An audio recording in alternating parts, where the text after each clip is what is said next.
Läppä. Mä en tiedä, onko tää niinku tarkoitus olla silleen hauskaa kuin roiskeläppä. Läppä. Tex-Mex. Kanaa fajito.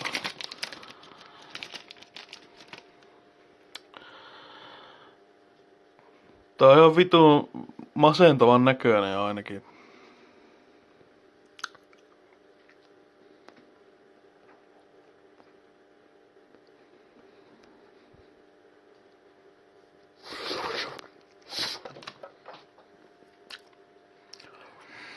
Tää on kyllä läppä.